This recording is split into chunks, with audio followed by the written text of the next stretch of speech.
Hi friends, आज हम एक बहुत ही महत्वपूर्ण टॉपिक लेने जा रहे हैं। ठीक है, महत्तम समापवर्तक या एचसीएफ। ठीक है, एचसीएफ होता क्या है देख लीजिए। वह बड़ी से बड़ी संख्या जिसका दी गई संख्याओं में पूरा पूरा भाग जाता है। ध्यान रखना, एलसीएम और एचसीएफ में क्या फ़र्क है।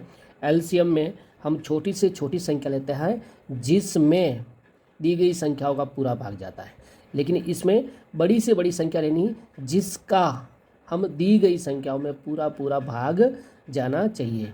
यह हम कहें कि किसी भी संख्या का जो एचसीएफ है वह किस प्रकार से निकाल सकते हैं। तो ध्यान रखना, हमें अभाज्य गुणनखंड आने चाहिए उसके लिए। ठीक है, अभाज्य गुणनखंड में दी गई संख्याओं के सबसे पहले अभाज्य गुणनखंड निकालने, और उन अभाज्य गुणनखंड में जो उभयनिष्ठ हैं, जो कॉमन होते हैं, कॉमन वाले उभयनिष्ठ गुणनखंड आपको लेने हैं। जैसे मान लीजिए किसी भी दो संख्याओं का आपको एचसीएफ निकालना है 12 और 15 का। ठीक है, तो 12 के आपको गुणनखंड निकालने हैं। ठीक है, 12 के गुणनखंड निकालने हैं आपको। 2 का भाग लगाएंगे, कितनी बार जाएगा? 6 बार। फिर 2 का भाग लगाएंगे 3 बार, फिर 3 का भाग लगाएंगे 1 बार। तो 12 के गुणनखंड क्या आ गए? ठीक है, 12 के गुणनखंड क्या आ गए? ये आ गए 12 के गुणनखंड 2 इंटू 2 इंटू 3। इसी प्रकार देख लीजिए 15 के गुणनखंड क्या आ गए? 15 के गुणनखंड निकाल दीजिए। 3 का जाएगा 5 बार, फिर 5 में 1 बार। ठीक है, तो इस प्रकार से 15 के गुणनखंड क्या आ गए? 3 इंटू 5। अब देखिए इसमें उभयनिष्ठ, उभयनिष्ठ का मतलब होता है दोनों में जो सेम संख्या मिल रही है। कौन कौन सी है? 3 है। 3 इसमें भी है और 3 इसमें भी है, तो इन दोनों संख्याओं का एचसीएफ क्या होगा? 3 होगा। समझ में आया? इसी प्रकार दो संख्या और ले लीजिए। मान लीजिए या मैं ले लेता हूँ 16 और ये 24। इनका हमें निकालना है एचसीएफ। तो आपको 16 के गुणनखंड निकालने हैं। 2 का भाग लगाए कितने बार जाएगा? 8 बार। फिर 2 का भाग लगाए 4 बार जाएगा। फिर 2 का भाग लगाइए 2 बार। फिर 2 का भाग लगाइए 1 बार। ठीक है, इसी प्रकार 24 के भी आप फैक्टर्स निकाल सकते हैं। 2 का भाग लगाया कितनी बार? 12 बार। फिर 2 का भाग लगाया 6 बार। फिर 2 का भाग लगाया 3 बार और 3 का भाग लगाया 1 बार। तो इस प्रकार से आपके 16 के जो फैक्टर्स हैं, 16 के फैक्टर्स क्या आ गए? 16 के फैक्टर्स आ गए 2 इंटू 2 इंटू 2। और इसी प्रकार 24 के फैक्टर्स क्या आ गए? 24 के फैक्टर्स आ गए आपके 2 इंटू 2 इंटू 2 इंटू 2 इंटू 3। ठीक है, ये आपके 24 के फैक्टर्स आ गए। अब इनमें सेम सेम कितने मिल रहे हैं? उभयनिष्ठ गुणनखंड कितने हैं? 2 2 है, फिर 2 2 मिल रहे हैं, फिर 2 2 मिल रहे हैं। अब इसके अलावा 3 इसमें नहीं है और 2 एक्स्ट्रा इसमें नहीं है। तो एचसीएफ क्या होगा? एचसीएफ होगा आपके जितने में फैक्टर्स कॉमन बन रहे हैं उनका जोड़ा बनाइए। इन दोनों का 1 लेना है, इन दोनों का 1 लेना है और इन दोनों का भी 1 लेना है। तो देख लीजिए 2 दूना 4 और 4 दूना 8 हो गए। तो ये 8 आपका क्या आ गया? एचसीएफ आ गया। इस संख्या का एचसीएफ आ गया। इसी प्रकार आप 3 संख्या भी ले सकते हैं। ठीक है, 3 संख्या भी ले सकते हैं। जैसे ये मैं ले लेता हूँ 6, 9 और 15। इनके हमें एचसीएफ निकालना है। तो तीनों के अलग अलग फैक्टर्स निकाल दीजिए। देखिए 2 का भाग जाएगा 6 में 3 बार, फिर 3 में 3 का भाग 1 बार जाएगा। ठीक है, इसी प्रकार 9 के फैक्टर्स निकाल दीजिए। तो 3 का भाग लगा दीजिए 9 में 3 बार और 3 में 3 का भाग लगाए 1 बार। अब इसी प्रकार 15 के फैक्टर्स निकाल दीजिए। 3 लगाओ, पहले 3 का भाग लगाओ 5 बार, फिर 5 में 5 का भाग 1 बार। तो इस प्रकार से आपके 6 के गुणनखंड हो गए 2 इंटू 3। आपके 9 के गुणनखंड हो गए 3 इंटू 3।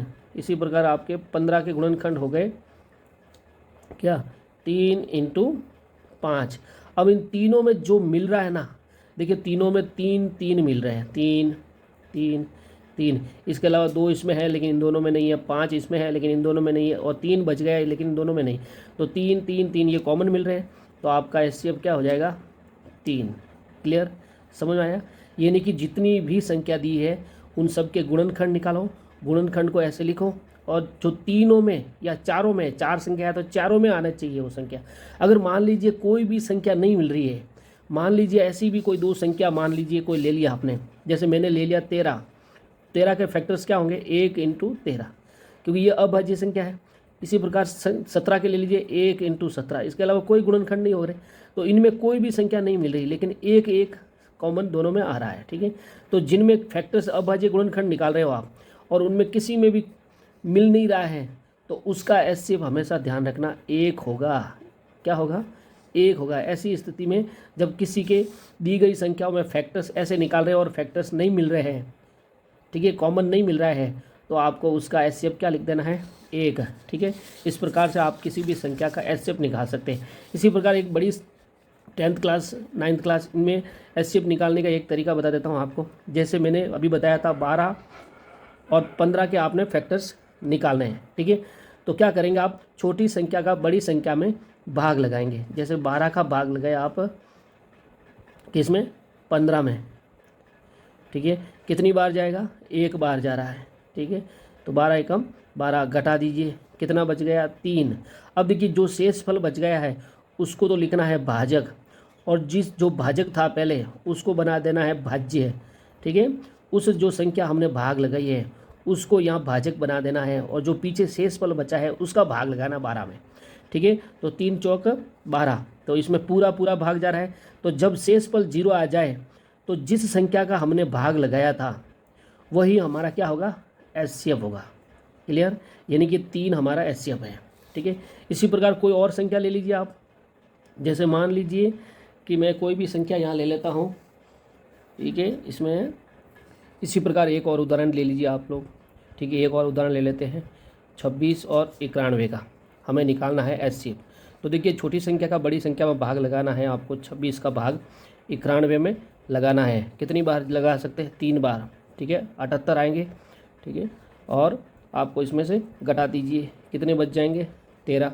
अब देखिए जो शेष फल बच गया उसको तो बना देना भाजक, और जो भाजक था उसको बना देना है आपको भाज्य। क्लियर?